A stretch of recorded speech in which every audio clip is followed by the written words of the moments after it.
Good evening, I'm Dennis Ward, and this is Face to Face.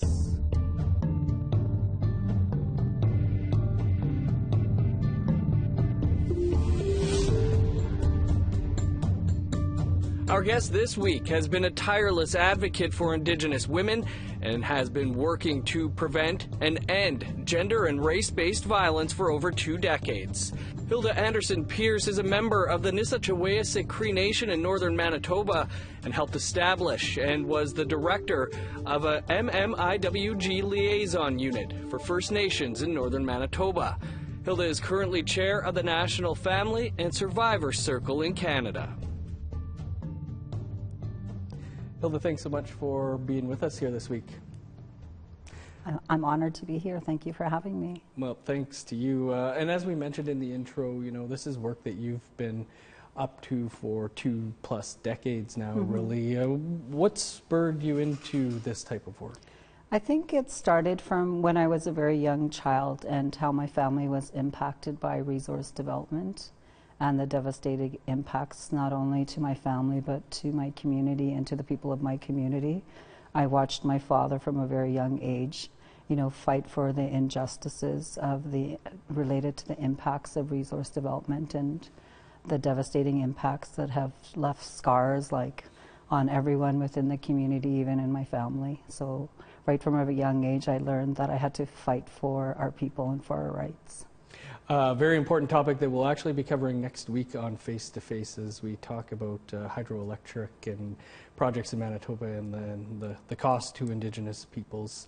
Hilda, you lost your own sister in 2011, Dawn. Police ruled her death as being not suspicious, something families hear all too often, especially when circumstances seem quite suspicious.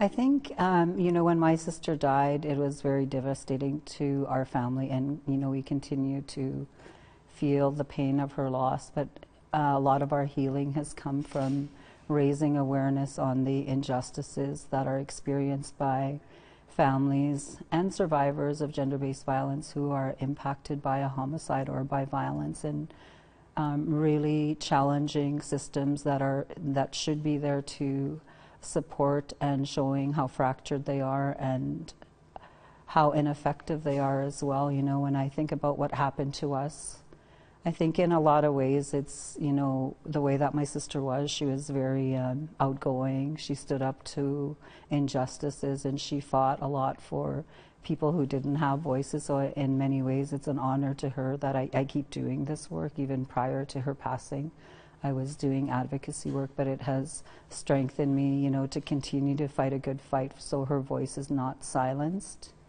And it's important for her children as well, you know, to have pathways where they do not have to experience, you know, the structural and systemic racism that exists in this country.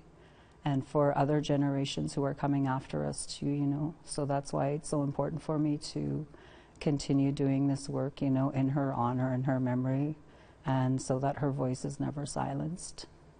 How has that personal experience impacted the way that you work with families? I think, you know, I come from a place of understanding, you know, because I've personally had that experience, and I know that everybody's experience is different, and I honor that and I respect that, but I also, you know, come to it with a lot of compassion, you know, and a real focus on empathy as well, you know, and understanding is really, really critical. So I think with those 3 key things and just knowing that I'm supporting loved ones who have had the same experience as me, and challenging systems is healing to my journey as well, and to my family's journey.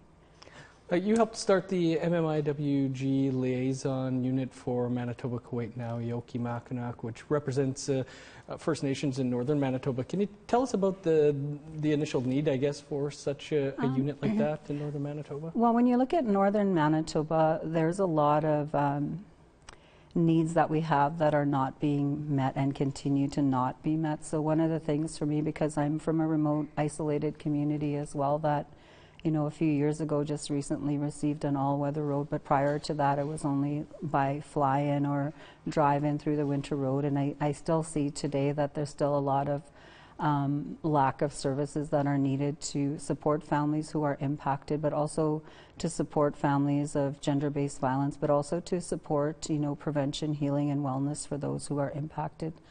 So for me, I feel that when I look at everything and how long I've been advocating on the issue of gender-based violence, I really wanted to raise the profile of the North. So when the job was posted, I was actually prodded to apply, so I applied, and there was nothing that existed within the Manitoba Kiwatnik Okimakanek prior to me taking on this role. So I started by myself in a tiny little office, and the office was situated in Thompson, Manitoba, and I was in the role for 5 years, and I recently left in February of 2022, just recently, to go full-time with the National Family and Survivor Circle. But I was able to expand the program to a provincial-wide program, and with some of the projects specific to northern Manitoba. So what we did a lot of was we supported family members and survivors of gender-based violence who were going through the justice system, like helping them connect and helping them understand what the process is about.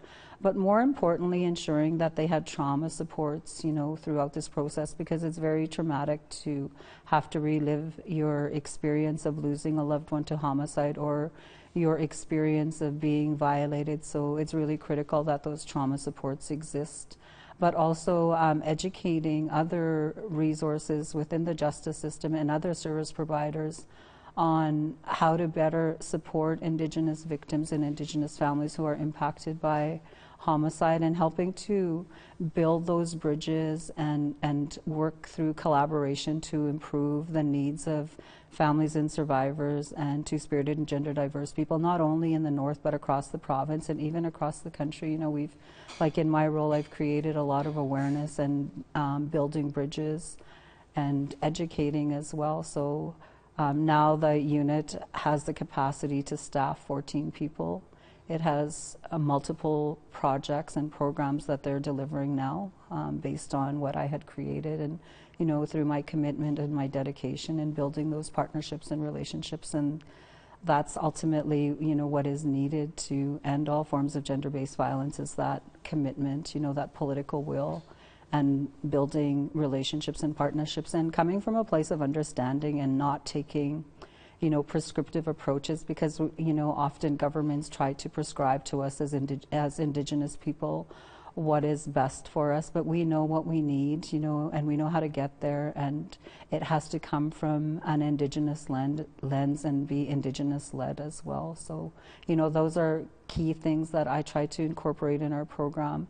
When I was the director of the MMIWG liaison unit, is coming from a holistic approach, delivering like wraparound supports that are rooted in our ways of knowing and being as Indigenous people, because I've heard so much over the years, and I don't only often sometimes families feel that their voices are not heard in survivors and the two-spirited community, but everything I've heard I try to embed into that program that I had developed through MKO, and it was evaluated maybe about 3 years ago, and it was by Justice Canada, and one of the evaluators told me that that our program received a gold star by the way that I had developed it, with the visioning of the voices of the families and survivors and the 2S community that I heard from throughout the years. So I'm quite proud of what I developed, and I'm really hopeful that everything that I believed in and embedded into the program will continue now that I'm no longer there. Important unit for sure. We hear often from families of, it's difficult to navigate all these different systems, and having somebody hear you out. As a long-time advocate, can you talk to us about the lengthy push for the national inquiry, and I guess what your hopes were when it was finally announced? I think, for me, when I was on the front lines advocating along with all my other sisters from across the country, and really elevating our voices in the need for an inquiry. So, often we felt like our voices were not heard, and I felt that, along with other sisters across the country and families and survivors in the 2S community, that we needed some type of mechanism to put our voices on official record and to hold Canada accountable for the genocide that was occurring and today continues to occur. So for me, when the national inquiry was announced, it was very historic. You know, we've never had an inquiry where all provinces and territories have signed on to the terms of reference, and, you know, as a country as a whole, that they were all participating in this process. So I remain very hopeful, you know, because I can see, I can vision on, you know, what the future can hold if governments have the political will to support the findings of the inquiry. So today I still remain hopeful, but I've often been disappointed by the inaction of governments and like all of Canada as a whole, you know, on the lack of action and the lack of political will, because we're in, you know, 2022 and there has been very little movement with respect to the 231 calls for justice and the implementation. And there also has to be, you know, when we look at the inquiry and some of the findings, there has to be a huge focus on, you know, the prevention and the wellness of Indigenous people in this country, you know, because it is those vulnerable situations and positions that we're put into that makes us targets for violence as well. You know, we have to really come from strength-based approaches, you know, with when we kind of cross-reference the findings of the inquiry, and also multiple other reports, you know, that have clearly identified that there is a huge problem in this country, you know, that's condoned by the state, and they have to act to end all forms of violence against Indigenous women and girls and 2S people. And I also, you know, when we look at the truths that were shared by families and survivors in the 2S community, often people will focus on the report and not really fully understand that, you know, Indigenous women and girls and 2S people are dying and experiencing violence at alarming rates. That this is evidence from this report, you know, that has, it's an official record, it's in a report, and the 231 calls for justice are legal imperatives. So as a country, we have to act. And many people often think that it's only a federal government responsibility to respond to the National Inquiry final report, but it has to be a whole of Canada approach. All provincial, territorial, municipal, rural, and Indigenous governments have a responsibility to act. So there's that misconception out there that it's only a federal government responsibility, but it's not. Hilda, more to talk about with the inquiry, of course, your new role as well, too. We just have to step aside for a quick break, and then we'll continue the conversation here with Hilda Anderson-Pyrz on Face to Face. Stick around.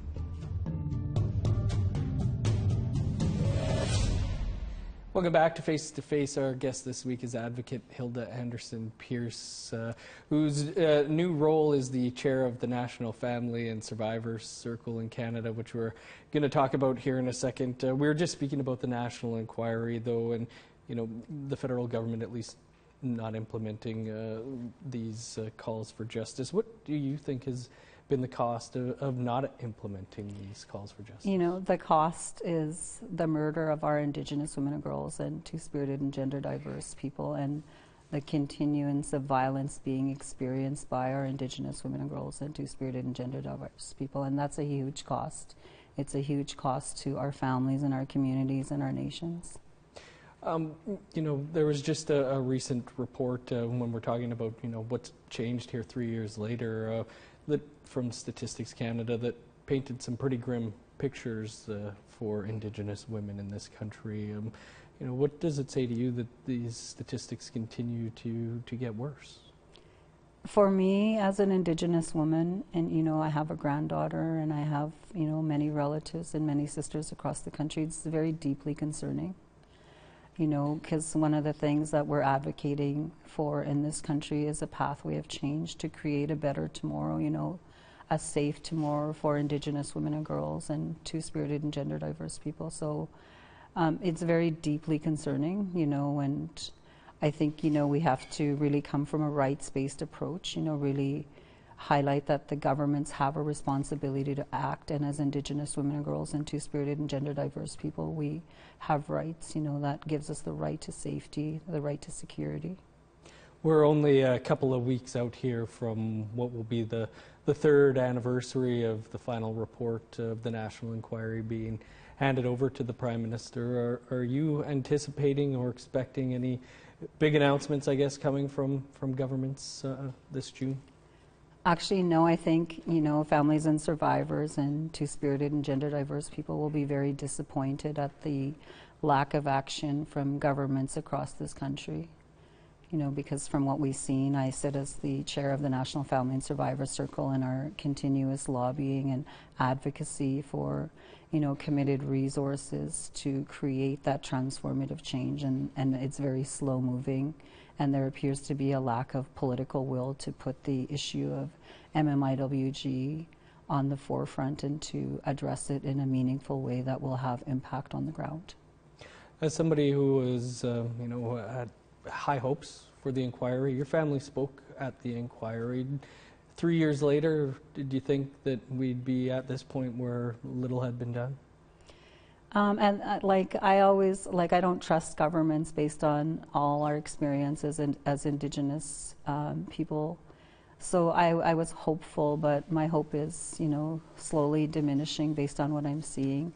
But in saying that too, you know, I still hang on to that hope because I do see action. You know, some of the investments that were made in 2021 were significant, something I've never seen being an advocate on the issue of gender-based violence. So it's still, you know, I still have that hope, but then it's kind of like it's up and down, right? You're hopeful and then you see inaction, and then, you know, you see the numbers of our women and girls in 2S community continue to climb, on those dying of homicide, those who are going missing, and those who are experiencing gender-based violence. Because when you look at the recent budget announcements, there was some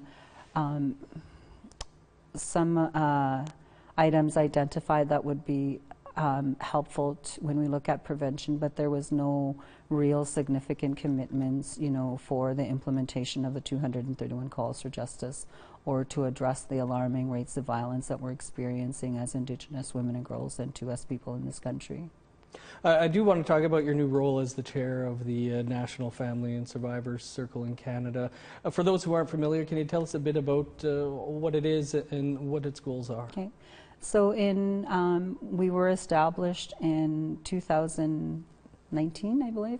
I can't remember the exact date today, but we've been in existence for almost 2 years. In August of 2022, it'll be 2 years, and our goal is to ensure that families and survivors and the 2S community's voices are included in all processes, and to continuously advocate that their voices are at the table, you know, because it's often the voices that are silenced and most impacted that are not at tables, and to look at mechanisms to hold governments accountable to ensure that action takes place. You know, and one of the things that the National Family and Survivors Circle has continuously advocated for since the beginning is Call for Justice 1.7, to have an ombudsperson in place. Because, you know, it's really important that there is accountability structures and mechanisms in place to ensure that the 231 calls for justice are implemented, as well as the National Action Plan, because right now there is currently no oversight body. So that's always been very concerning to us as the National Family and Survivor Circle to, you know, how do you measure or how do you feed into a framework if there's no process in place? You know, what does that implementation process look like? So we are continuing to advocate and hold governments accountable, you know, because this is critical for us as family members and survivors and to us people across this country. We want to see that transformative change where we're, you know, growing up in a country where there's safety and security for us, and right now we don't have that. So often, yeah, with these reports, there's nobody, it's left up to family or media to dig through these things and find out what's even been done over the years. And it's not up to, you know, families and survivors in the 2S community to fight alone. We need others rising with us and supporting us and fighting with us, you know, because we deserve safety and security. Absolutely. More to talk about here, Hilda. We just have to step aside for one more quick break, and then we'll continue the conversation here on Face to Face.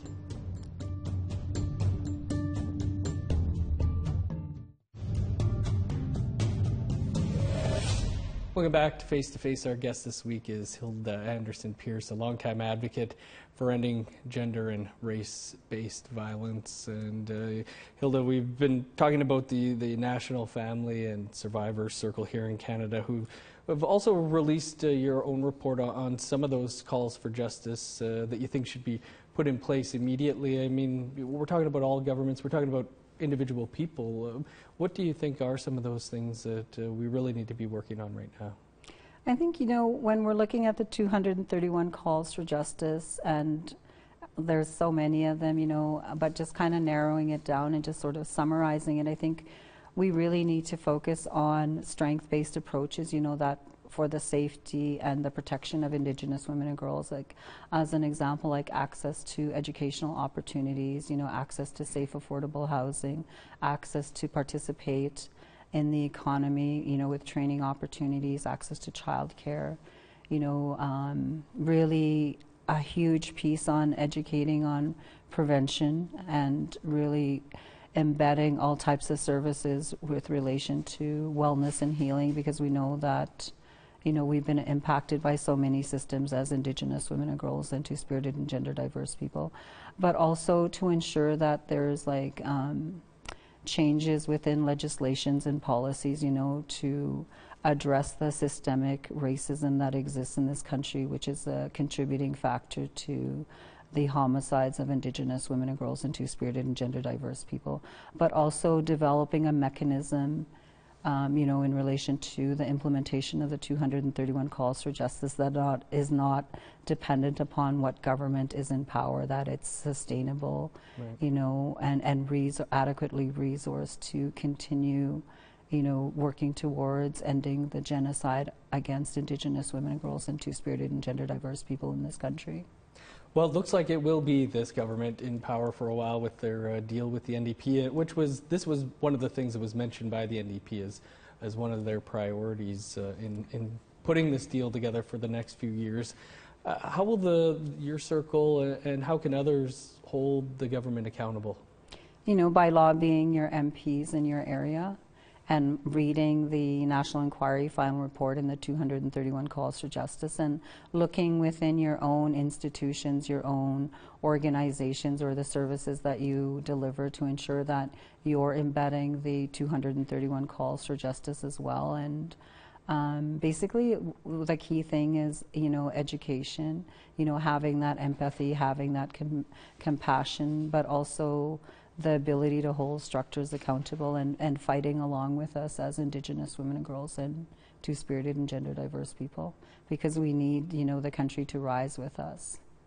Oh yeah, these reports are so big, but they put out a little booklet for the 230. You can just fit it right in there. Hilda, we're out of time, but okay. Appreciate you spending some time with us and for the work that you do. Thanks for being with us this week. Thank you.